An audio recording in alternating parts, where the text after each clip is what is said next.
We're a series of speakers about cybersecurity, and thank you very much for the invitation.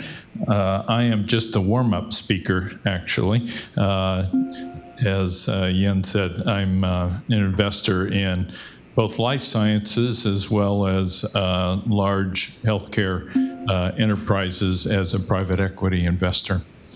And I am going to give you a little bit of a frankly, non-investor perspective on cybersecurity, but really as a board member of healthcare organizations and what we look for in our organizations and why cybersecurity is quite important to us.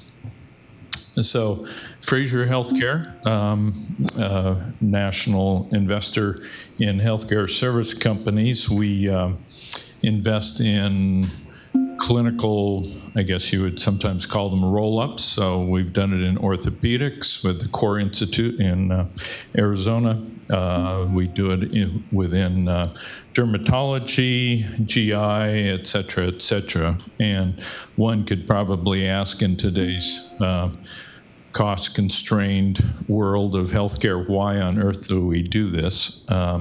We are, as an organization, looking for innovative situations, and we believe by providing more data, systems, and expertise to clinical companies that there is a good business opportunity for us. And what's leading that is primarily the notion that by providing more data is going to be important to clinical operations, more integration to the hospital setting, more integration into people either directly or indirectly taking risk. And so we see clinical organizations requiring more sophistication, and companies like ours come in, invest both dollars and personnel and systems to try to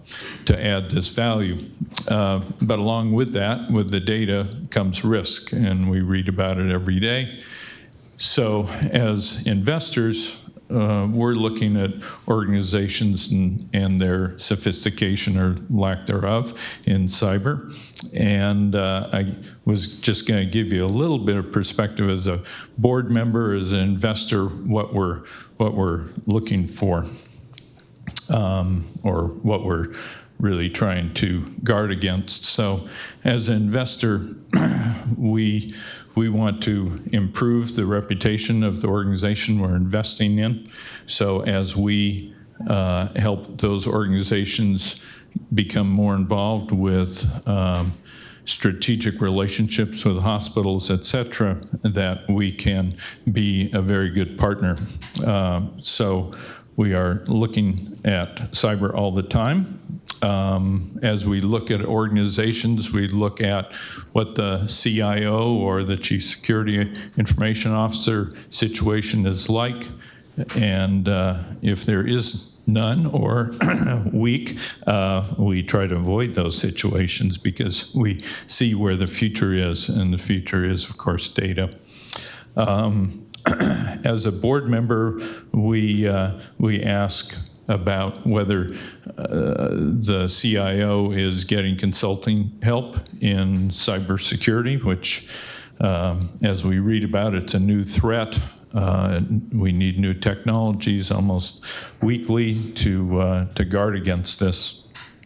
We look at the affiliation agreements that our companies have with hospitals. Obviously, we're in a very integrated world these days, and sometimes as a board member, as an investor, we look at those agreements, and our clinical companies oftentimes say, of course, we protect ourselves on information security, when in fact they don't, and that opens us up to liability as an investor in those organizations. So we also, as a strategy, are asking more and more about the medical IoT, and I know our gentlemen from CI are going to talk probably quite a bit about IoT, Internet of Things. So we love to come into organizations and see that they are making massive use of devices, but those devices that are outside the secure network are oftentimes opening our companies up for more cyber risk. We have many stories, right, Mike, about those. One of my favorite is the intrusion into the system that people can now do through temperature control situations, or even a fish tank, as it is famously known as. So we are greatly concerned about protecting from all these. As you know, in the clinical roll-up world, acquisitions are forever done, and we are no exception to that as an investor in those companies. We have experienced, unfortunately, undiagnosed cyber intrusions when we make our acquisitions. So we, as board members and investors, look even more carefully at acquisitions, and either that have been made or will be made. And a final note, since I'm in the investment business, we try to get into companies, build them up, make them much more significant, more sophisticated, and then, of course, we sell it to somebody else. It sounds very crass, but that is my business. So when we are selling that company, we want our companies to be as cyber secure as possible. So we don't want somebody else to be looking at due diligence and see that there were intrusions. So cyber is sadly a very big part of our business, both in terms of looking at the companies as well as building those things up. And with that, I'm going to turn it over to my colleagues at CI Security. Thanks, Alan. I'm going to serve as a second short intro here. My name is Garrett Silver. I am CEO of CI Security, and I joined this group of founders and a couple others a couple of years ago, and have been leading this company through some significant growth. And we do a breadth of services in security, and we'll talk a little bit about that. Right now, a little bit over half of our business is in healthcare organizations, and that's been growing significantly, and I think it will continue to grow. We clearly have a lot of healthcare expertise from our investors and the founders as well. We get to blame Fred partly for the HIPAA security rule, which we all agree is now outdated. So we're working through that. My own experience is in financial services. And this morning was fascinating, and unlike any other morning I think I've had watching the case studies. My sister is a doctor, so I've watched her study a bit, but thanks for letting us sit in. My own assessment, having come from financial services, is that healthcare is maybe 10 to 15 years behind the curve on security. And in particular, I think it's an organization that woke up, or it's a set of organizations that woke up very late to the fact that you are accidentally technology organizations. A significant portion of what we saw today was technology, and a lot, to Alan's point, a lot of the work involves data and devices and more technology. That's great. We have a lot to do to catch up to thinking about how to secure this space. And the good news is that we're here to help. If I would share my own view of security, having once been a chief information officer, something like 10 to 20 years ago, if you had a breach in an organization, you fired your chief technology officer, you fired your chief information security officer, and you started over. You just assumed that those guys would take care of it. I think in the last decade, we've recognized that that really isn't the case, and we've invested quite a bit in what we call preventive controls. So firewalls, encryption of data, multi-factor authentication, email filtering, proxy servers, a bunch of things, technologies that we put in place to try to stop breaches from occurring and stop bad actors from getting inside our technologies. that I think is a nice step forward. But the step that we're now seeing, and that I think is something that financial services was really good at, is thinking of information security risk not as something that you can do away with or with the right amount of prevention, but as a true risk management program. And I don't know who has the clicker, but I have one slide, which Vivian can help me bring up. In a traditional risk management framework, you start to think about risk in the space of what's the probability of some incident occurring, and if it does occur, what's the impact? And we draw these big two-dimensional graphs where we have, probability on one axis and impact on the other, and we create a heat map, and the stuff that's in the upper corner is big and red. And those are the things that we try to avoid. So I would say in the last decade, a lot of organizations, and even maybe the last couple decades, have spent a lot of time focusing on the term P, trying to reduce the probability of an incident. And now, as we mature and we think about this in a risk management framework, we're all clear that that P never goes to zero. The probability remains non-zero no matter how much technology and budget you apply here. So one of the things that we're now thinking about quite a bit is the impact term, and are the things that we can do to reduce the impact. And in cybersecurity, the main thing is to reduce dwell time. So if a piece of malware comes into the organization, if a threat actor achieves admin credentials within the organization, if a botnet has taken over a set of medical devices and is using that CPU power in order to do cryptocurrency mining, these are all things that can happen, right? The faster you can find it and the faster you can get them out is the faster you can find them and get them out, the more you can reduce that impact term.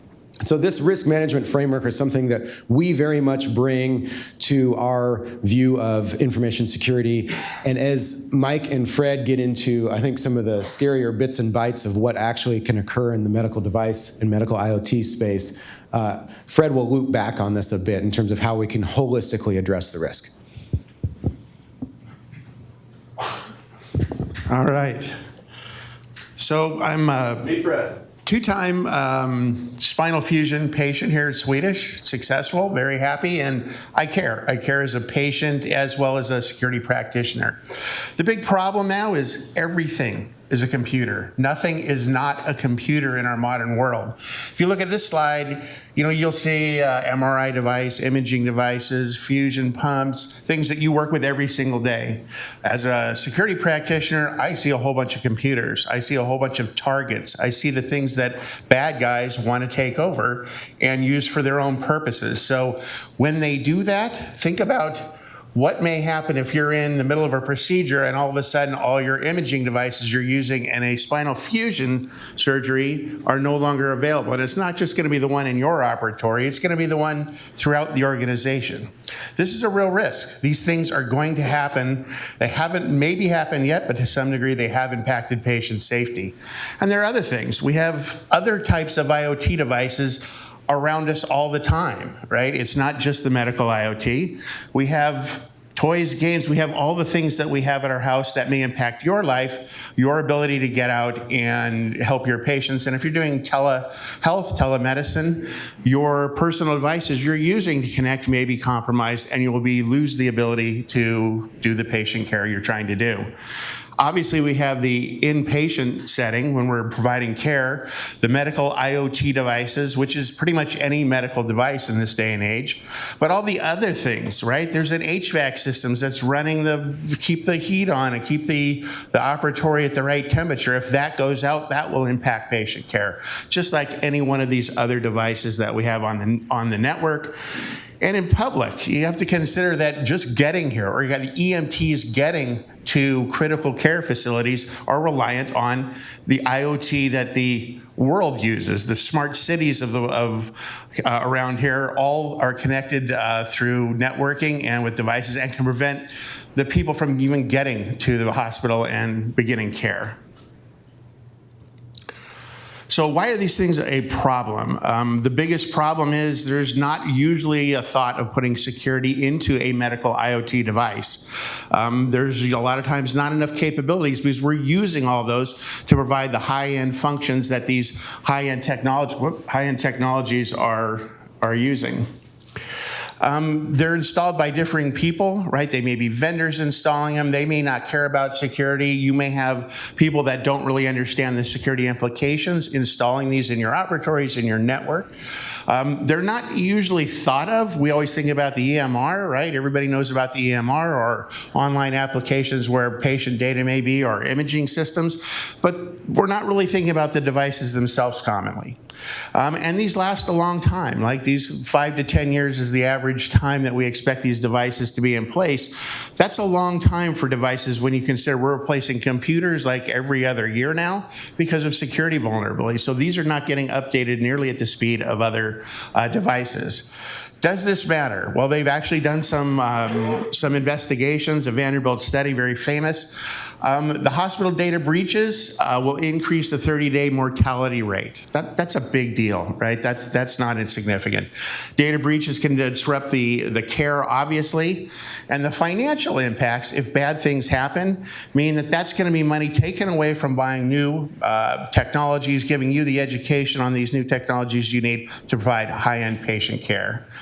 I'm going to hand it over to Mike, and he's going to tell you why they're actually after this stuff. Hi, I'm Mike. Thanks, Fred. And that was really a great set of cases that we looked at. And wow, I thought we had a secret handshake language. So as Fred says, and he didn't say this in so many words, but all this medical device stuff, this is low-hanging fruit. This stuff is really easy to knock over.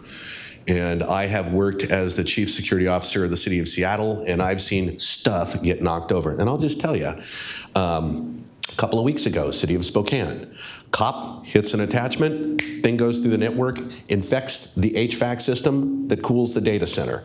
If that thing had locked up 15 minutes later, there is no data center. What if that happened to you? It's not a whole loss of data or the dreaded records breach that everybody thinks is the worst thing in the world. It's dead people. Right? So this is why this is important. Why would people want to take this stuff over? You can use it for a lot of things. You can use the little CPUs in all these devices to mine cryptocurrency, right? Make Bitcoin. And that's what a lot of people are doing. The country of North Korea is actually doing that to make money. They're taking over devices all over the world and making them mine cryptocurrency. This could happen. They can store data. They can use these devices for command and control, for nation state or organized crime stuff. All this stuff is going on. If I say a DDoS attack, is that familiar to anybody? Because this is our secret handshake language. That's distributed denial of service. What that means is I harness hundreds of thousands of computers, and Fred just told you all these things are just computers, and I say, okay, army of computers, that's my target, knock it off the internet. And they all hurl data at these things, so much so that they fall over, right? Well, that can be annoying, that can be an extortion attempt, and again, that can result in, if your devices are used for that kind of thing, they're not able to be used for the function that you need them to be used for. So, all these things can happen. This is now getting into nation-state territory, and so surveillance, eavesdropping, things like that. It's not just the medical devices, it's also cameras, it's all kinds of little computers that we are throwing down. How many people have an internet-connected microphone in your home? Alexa. Yeah. What could possibly go wrong? Yeah. So we're seeing a lot of this, the whole IoT being a launch pad for further actions. It turns out to be insanely difficult to do the attribution. Who did this? And they hide behind these devices. Go ahead and give me the next slide, Fred. And you want to talk some more about this? Sure. Since you took one of my slides, Fred. Sorry. So interestingly enough, we do see, because we monitor hospital networks all the time, we see a lot of alerts that come off medical IoT. And statistically, imaging systems, which I think your spine surgeons you're using every day, all day, are probably one of the highest attacked and therefore throwing off the most security alerts of any technology. So something everybody in this room relies on every single day is a high value attack target. And they like it because A, it's got patient data, B, it's got a big processor so they can do a lot of crypto mining or throw a lot of packets out on a denial of service attack. or it's also a great launch pad to get to the EMR system where maybe the crown jewels of the health data is living. So they love attacking those. Interestingly enough, infusion pumps, which are about half of all medical IoT, actually have a very low attack surface, and we don't see much happening. So things that we are using a lot, luckily, are probably not being attacked as much as things that are more high-end, have more processing power, and have more patient data. This diagram here is really only meant to show you that if we're talking about personal health monitoring devices, if we start here, that's an entry point where they can make, I think it's 14 different hops across to get to every single system on the network and outside the network to anything maybe you're hosting in the cloud or a software as a service environment. So this means that, as Mike said, these weakly secured medical IoT devices are a perfect entry point to get to every other single place on the network. When they start doing this, when they start taking over these devices, they're not going to be useful for you because they're going to be using them to attack everything else. They're going to turn them into their tools and take them away from you as a tool. And I like to show a little proof. There was something called the Mirai botnet. It was a global cyber attack. Russia launched basically an active cyber war against Ukraine.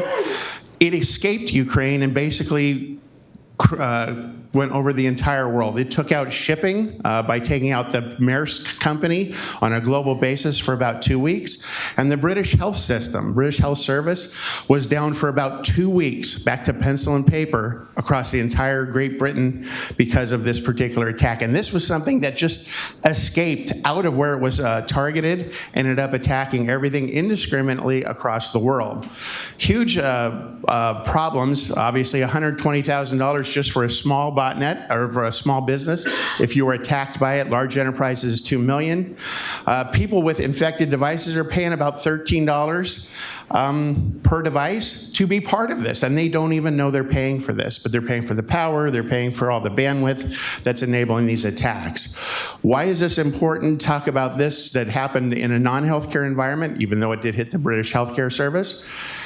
Because the Industrial Controls Cyber Emergency Response Team issued an alert that said 300 medical devices have the exact same flaw that was used in the Mirai botnet. And that is, they just hard-coded the passwords into it. Things that should be changed, they should be complex and long. We all know we hate that, but that's the way it's supposed to be. They're hard-coded into a lot of these medical devices, meaning I can't even secure these devices. I don't have a way to fix these. So this is an existential problem that needs to be addressed. And I'm going to hand it to Mike to tell you how to start fixing and addressing some of these problems. Yeah. Someday, and I don't know when that's going to be, Underwriters Laboratories and DARPA, and there's a bunch of other organizations that are trying to come up with a security seal of approval for little pieces of internet-connected junk. We're not there yet. We're probably 5 years away from that. So when that happens, and you have some kind of assurance of security out of the box, you can start using your procurement process to make good decisions, right? We're not anywhere near there, but that procurement process is going to end up being one of your best friends. When vendors, manufacturers start to hold up their hand and say, buy my stuff because it's more secure than my competitor's stuff, security becomes a market force, and we turn a very interesting corner. Again, that's going to be a while, but you can still, through your procurement process, ask for an attestation of product security, right? You know, you got to find this stuff on your network, and that procurement process, you have a bunch of contracts lying around and purchase orders for things you bought. Probably a good idea to inventory that stuff because it is a truism. Most people do not know what's on their networks, and you don't want to get a surprise. You probably have some 2400 baud modems around here. I would imagine you do. So review all of these things and look at the difference between what you think you have and what you have. And remember, not everything is connected by a wire. There's a number of different wireless networking protocols that I'm not going to go through right now, but having some kind of a device that will allow you to find the radio frequency connected devices is a real good idea. This is the kind of stuff. Fred runs our consulting division, and this is where the really scary break into network guys can come in and find all this stuff. Give me the next slide, Fred. Okay, and then there's the technical part of this. Yes, we want to use some radio frequency stuff, but there's active asset discovery, right? So we have all of these security tools, and we can throw packets around your network, and we can get stuff to identify itself. Sometimes that's a good idea, and sometimes that will knock things over. So you got to be very careful about how this is done. Passive asset discovery, what that means is we're going to hoover up your network traffic and look at it. We're not going to throw any packets at anything to say, what are you? So an interesting tool developed by Department of Homeland Security specifically for what's called operational technology environments. Okay, so OT, I twist a knob and a dam opens in Idaho, right? That's OT. Homeland Security came up with something called Grass Marlin, and you could put this thing on your network, and all it's going to do is sniff up a bunch of packets, and then it's going to give you a map of what's there. That's a really good passive technique. Figure out which devices are okay to talk to the internet.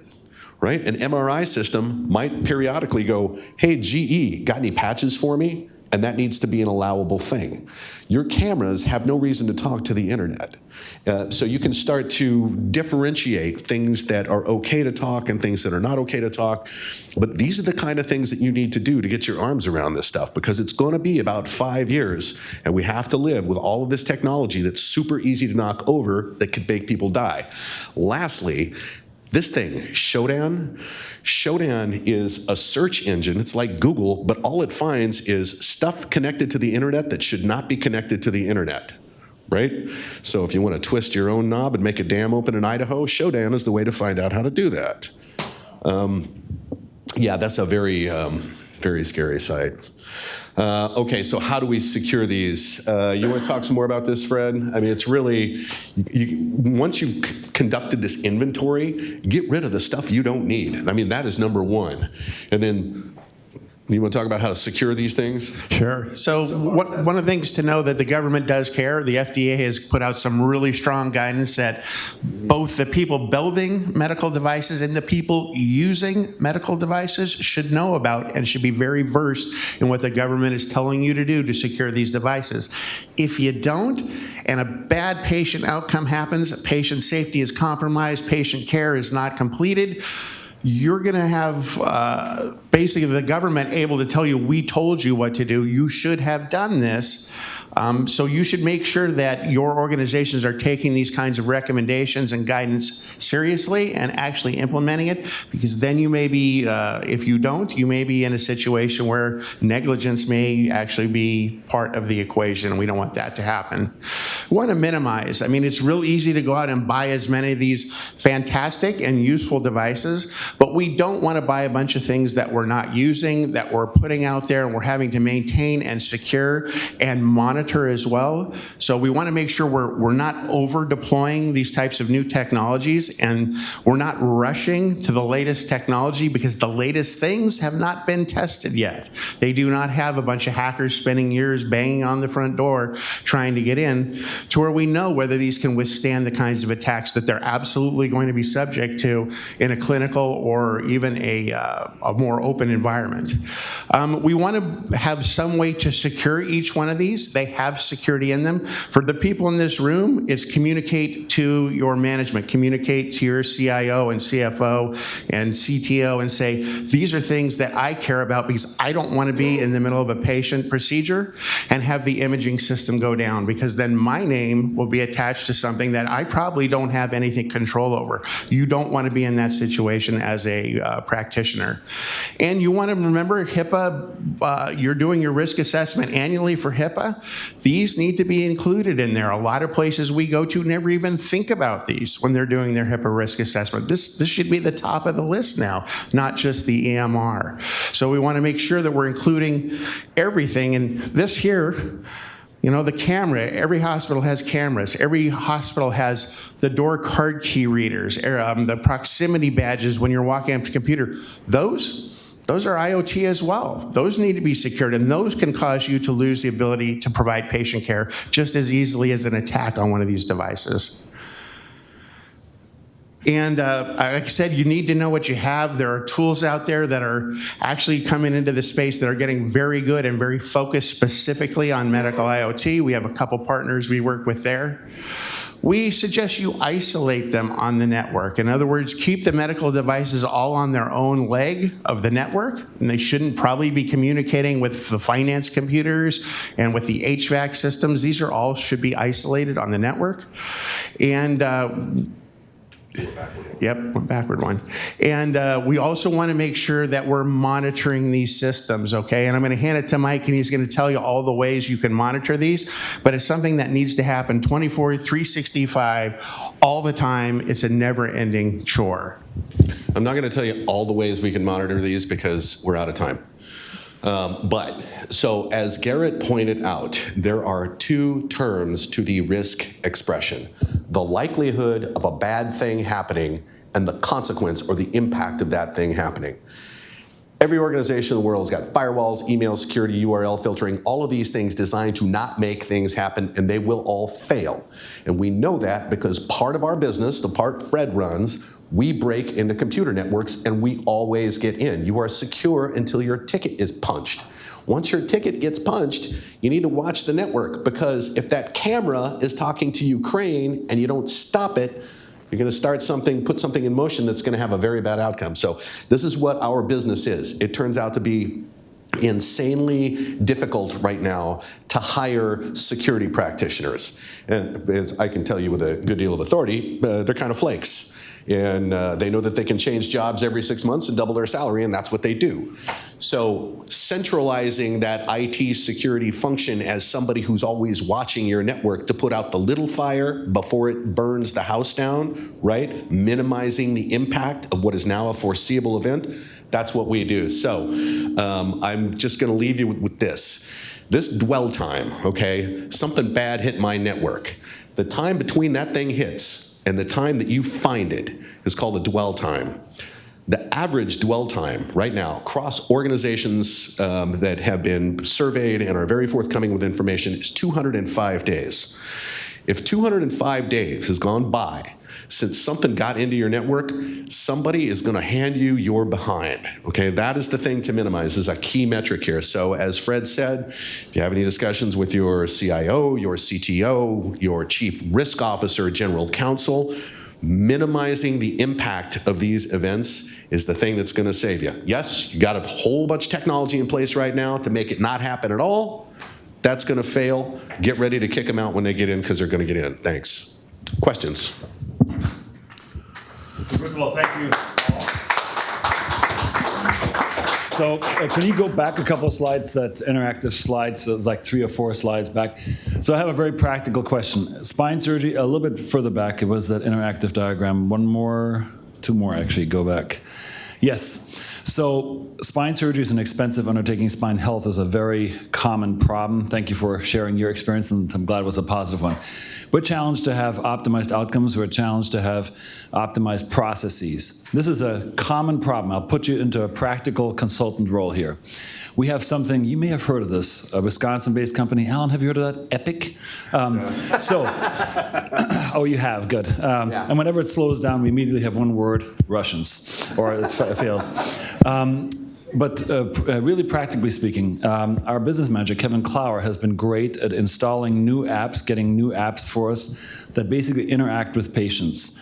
And the future will be that we basically prehab patients with biometrics. We already have, I think, 3 different companies that interact with patients in terms of really cool we could have never done that at the UW. Really cool patient education systems. Outcomes gathering is a huge deal for us. That was what CORE was founded upon. David Jakowski, great visionary. So we have to gather all these things. These are all different companies. These are different peripherals. These are different apps. We as clinicians always clamor, and this is my question, for this being integrated in Epic. Mm-hmm. And Epic is notoriously immobile. As a general rule, what are your thoughts about all of these points of entry that we see, actually several of those we use here, plus interaction tools for patients? Would it be preferable to integrate them in one big intransigent monster organization like Epic, or is there merit to having them peripheralized and then manually transferred over? So great question, and I'll let you go after me because you probably have different thoughts than me. But there is an initiative right now, a narrative that's emerging called zero trust. And that means it doesn't matter where on the network things are, how integrated they are, anything like that. We're just not going to trust anything. And this has a lot to do with devices being able to identify themselves. This is just nascent right now, and there is a interesting paper by Google about this. In terms of integrating everything with Epic, so you have a one-stop shop to steal everything you have, for the purpose of operational efficiencies, that probably makes a great idea. From the perspective of giving a very juicy target, one-stop shop to somebody, that it's probably going to need a lot of security oversight as you move into something like that. I'm a fan of the don't trust anything. And so whether it's integrated or not, I consider it to be something that is hostile until proven otherwise. I'd always like to say that you're only as strong as your weakest link. So if you've connected every one of these devices here, they're all, as you can remember, I think it was a couple back, everything ultimately is going to connect to Epic, right? Ultimately, everything's going to flow up that way. So you're only as strong at Epic level, which your crown jewels live there, as any one of these other devices which can provide an entry point in. So I personally am a fan of not integrating them so tightly into Epic, because I want more control over this device, how it communicates with Epic, and I want some control points in between so I know what's happening. That monitoring, I want to know if this device has been compromised before it gets to Epic. So that's my personal opinion. I was afraid you'd say that, and it's discouraging to hear, but it's obvious conclusion. Questions? Jeff? Jeff. This is Dr. Rowe. So what can we do? Because I think you guys, great presentation, and you brought up a lot of things that we probably don't think about from a day-to-day perspective as clinicians, you know? So what can we do individually and collectively to sort of bring this awareness to those people like the CIOs, CISOs, and the CFOs in order to bring the awareness of the need for this type of like defense? So I think if it were me, I would want to go in and say, I've been thinking about potential bad outcomes. And the bad outcomes I'm worried about is I'm sitting there in the middle of a procedure, and these technologies I rely on are no longer available in the middle of a procedure. If I'm doing a knee replacement and my robotic surfacing technology is all of a sudden unavailable, and it's unavailable throughout the facility because when they get one system, they're going for every system, present that problem to them. Say, what happens? What do I do? Do I just stop the procedure and hope everything works out, right? This is a relatively intractable problem. So you bring up these high-risk, high-impact outcomes that directly affect you, and you can speak as a physician or as a surgeon directly to how it would impact you. That's a compelling argument to provide to your management. Yeah, my experience, having now visited and met with a large number of CIOs and CISOs in healthcare organizations, is that they're actually very competent and they care deeply, and they are screaming for budget and for support at the board level. And I see that coming, but I think the more that you bring that conversation to life in terms of these are the types of impacts that can happen, the more you can shift organizational focus to this risk factor and provide the resources and the budgets for organizations to, partner with professional service groups, partner with managed services, partner with technologies that can help drive this home. The other thing I would say is Mike Hamilton makes a T-shirt that says, "There is no firewall for stupid," which is a funny way to say, take your security training really seriously, because when Mike used to hang out with Kevin Mitnick in the day, turns out most of what they did was social engineering. There are ways to technically break into networks, and we've got people that are good at that. But actually, the best way to start is to send a phishing email, to attach malware, to make a phone call that sounds really innocuous. So open up your ears and eyes, take your own security training seriously. That's actually a big thing that you can do. All right, let me follow this, and I know we're out of time, but that was a great question that I want to answer. So first of all, I hope never to have a professional relationship with any of you. Unless it's cybersecurity, because I'm going to stand up straight for the rest of my life now. Pull your shoulders back a little more. They're hanging a little bit. Okay. So I have had the opportunity to brief a lot of elected officials, senators, governors, and you got to package things in a very particular way. So if I was going to have a conversation with a CIO about the need to do anything around security, I would package it like this. There are only 3 things that actually go wrong. There are only 3 outcomes to avoid. 1, unauthorized disclosure of protected records, okay? The dreaded records breach. It's in the news all the time. That's why everybody gets fined. Number 2, theft and extortion. Okay, I'm going to steal your money by fooling you into thinking that I'm the CEO and I'm telling you to wire away money. That's not going to hit any of your radar. The third one is service disruption. So that's what we're talking about here. This is disruption of critical services. Every one of those can have a number assigned to it, okay? In the health sector, cleaning up after a records breach is known to cost about $400 per record. If you have 1 million records, you have a potential liability of $400 million. This is the way to have the conversation about the investments that we need to make. Here's the dollar amount of liability. Here's what I'm asking for in terms of controls. Here's how much it will lower monetarily our risk. That's the way to have the conversation. Wow. Now, you've given us a lot to think about.